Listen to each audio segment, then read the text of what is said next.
Assalamualaikum warahmatullahi wabarakatuh. Saya Firdaus dari Fakultas Hukum ingin menjelaskan dari legal consequence of the creation of wall in the occupied Palestine Territory. Yang pertama, saya akan jelaskan tentang kasus posisi. Sekitar Maret sampai April pada tahun 2002, Israel membangun tembok pertahanan di tepi barat diiringi rangkaian serangan bunuh diri Palestina. Pengadilan mengungkapkan bahwa tembok ini telah melanggar kedaulatan wilayah teritori Palestina yang sebagaimana ditetapkan pada perjanjian gencatan senjata pada tahun 1949 di Rhodes. Konstruksi tembok ini dikencang oleh Sekretaris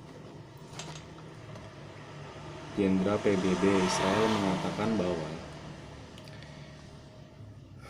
sebagaimana tindakan keamanan saja, namun Plow pendapat bahwa aktivitas tersebut tidak konsisten dengan hukum humanir internasional. Pada 8 Desember Majelis Umum PBB mengadopsi resolusi S10-14 ini di wilayah pendudukan Palestina oleh Israel. Lalu Majelis Umum meminta penjelasan mengenai pendudukan di wilayah penduduk Palestina. Sesi khusus darurat ke-10 diadakan kembali 11 kali pada periode hingga Desember 2003, termasuk pada Oktober 2003 ketika Majelis Umum menuntut pada tanggal 27 Oktober 2003 supaya Israel menghentikan dan mengembalikan pembangunan tembok pada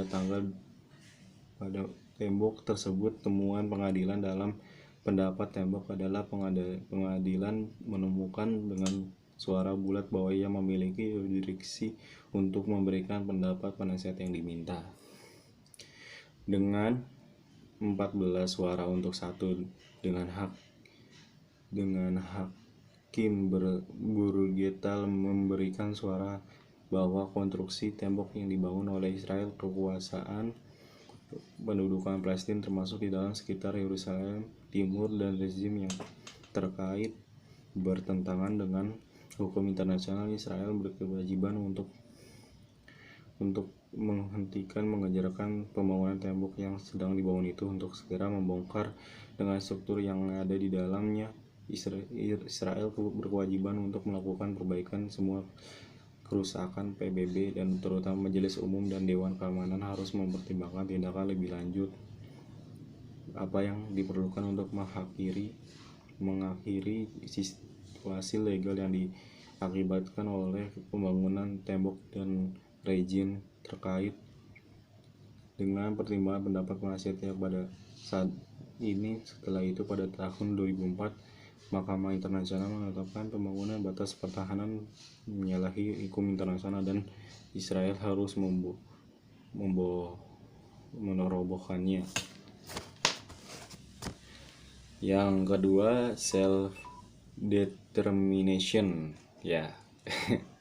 Dalam ini penentuan nasib sendiri, pengadilan merujuk pada piagam PBB yang kemudian dijelaskan lagi melalui resolusi 2625/XV yang mengatakan bahwa setiap negara bertugas menahan diri dari tindakan paksa yang merampas hak-hak setiap orang yang menentukan nasib sendiri. Pernyataan mengenai penentuan nasib sendiri juga terkandung dalam Konvensi Internasional tentang Ekonomi Sosial dan Hak Budaya dan Konvensi Internasional tentang Hak Sipil dan Politik.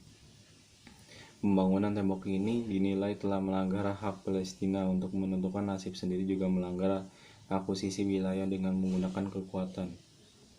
Sedangkan Israel menyatakan bahwa tembok itu bukan merupakan perbatasan melainkan untuk memerangi serangan teroris dari tepi barat. Namun Israel telah melakukan kebijakan dan mengembangkan praktik yang melibatkan pendirian pemukiman Israel di pendudukan wilayah Palestina, bertentangan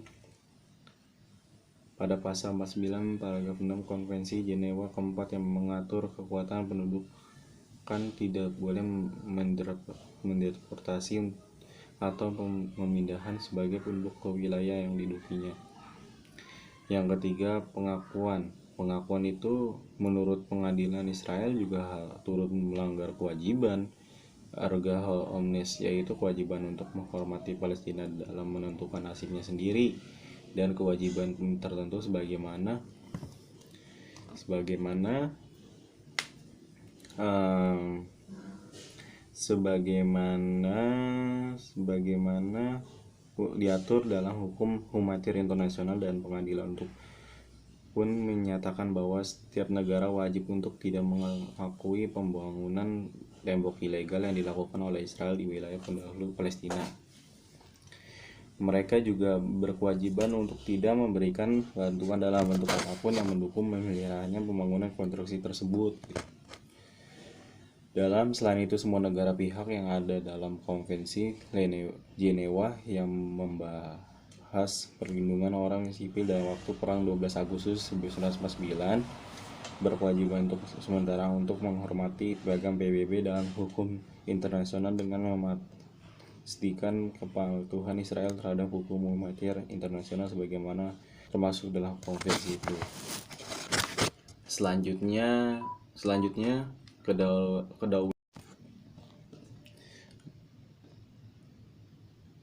dan penjelasan pendukung ini. Selanjutnya dalam hal ini, Dewan Keamanan PBB setelah mengadopsi resolusi S 1014 dalam sesi khusus darurat ke-10 meminta Mahkamah Internasional untuk memberikan pendapat mengenai pembangunan tembok Israel di wilayah Palestina. Namun Israel menuding bahwa Majelis Umum telah bertindak ultra vires bagaimana tercatut dalam pasal 12 ayat 1 piagam PBB, karena meminta pendapat penasihat PBB pun kemudian menimbang hal ini dengan berdasarkan pasal 24 piagam PBB, di mana pada pasal ini dinyatakan bahwa Dewan Keamanan bertanggung jawab untuk menjaga perdamaian internasional. Selain itu, majelis menyatakan bahwa pada praktik pasal 12 ayat 1 tidak bertentangan setelah mengadopsi resolusi S 1014 dalam sesi khusus darurat ke-10 pengadilan mengenai bahwa pemerintahan akan terus berjalan sesuai dengan resolusi 3377. Dijelaskan bahwa apabila Dewan Keamanan tidak dapat memenuhi langsung jawab dalam memelihara perdamaian internasional, maka Majelis Umum dapat mempertimbangkan masalah ini dengan meminta rekomendasi yang sesuai. Lalu mengenai pelanggaran Israel turut melanggar perjanjian Den Haag 1907, walaupun Israel tidak mendatanganinya, namun perjanjian Den Haag 1907 ini telah dianggap telah menjadi bagian dari hukum adat, dan pula pada Konvensi Jenewa keempat yang dalam hal ini Israel turut berperan dalam konvensi ini juga membahas bagian kedua dan ketiga dan perjanjian Den Haag 1907, di mana pada bagian ketiga membahas tentang otoritas militer dan otoritas atas negara yang bermusuhan yang berkaitan dengan kasus ini. Namun Israel menentukan mengenai penerapan konvensi ini untuk penduduk wilayah Palestina. Namun pengadilan menilai bahwa konvensi ini turut diratifikasi oleh Israel dan Yordania, dan menilai bahwa kedua negara itu turut mengikuti persyaratan yang berkaitan dengan proses saat ini. Otoritas Israel juga dinilai seharusnya turut menerapkan ketentuan kemanusiaan dalam hal wilayah kependudukan, tetapi menurut Israel konvensi ini tidak berlaku dengan de jure dalam wilayah tersebut, karena berdasarkan pasal 2 ayat 2 hal ini hanya berlaku dalam hal pendudukan wilayah berada di bawah kedaulatan pihak tertinggi yang terlibat dalam konflik bersenjata. Israel menjelaskan bahwa wilayah yang diduduki oleh Israel setelah 1967 sebelumnya tidak dijatuhi di bawah kedaulatan Yordania. Mengenai hal ini, pengadilan menilai bahwa dengan terpenuhnya syarat adanya konflik bersenjata yang timbul di antara dua pihak, maka konvensi ini bisa berlaku, dan yang mengacu pada berpendudukan wilayah pihak ketiga bukan untuk membatasi ruang lingkup penerapan konvensi, tetapi hanya untuk membuatnya jelas bahwa bahkan jika pendudukan yang dilakukan selama konflik tidak menemui perlawanan bersenjata, konvensi tetap berlaku. Interpretasi ini mencerminkan maksud para perancang konvensi Jenewa keempat untuk melindungi warga sipil yang menemukan diri mereka dengan cara apa pun berada di tangan ketentuan pendudukan, terlepas dari status wilayah yang diduduki. Pada pasal 51 Piagam Catatan Pengadilan mengakui adanya hak yang melekat untuk membela diri dalam kasus serangan bersenjata oleh satu negara terhadap negara lain.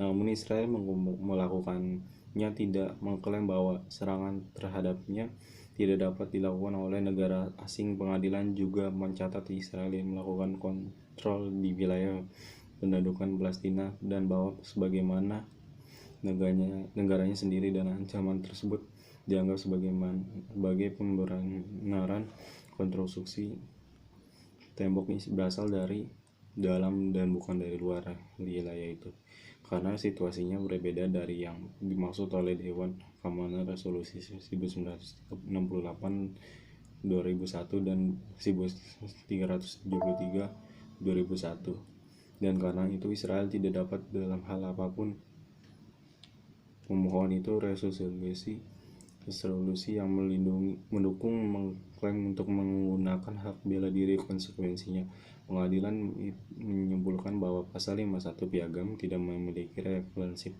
dalam kasus ini.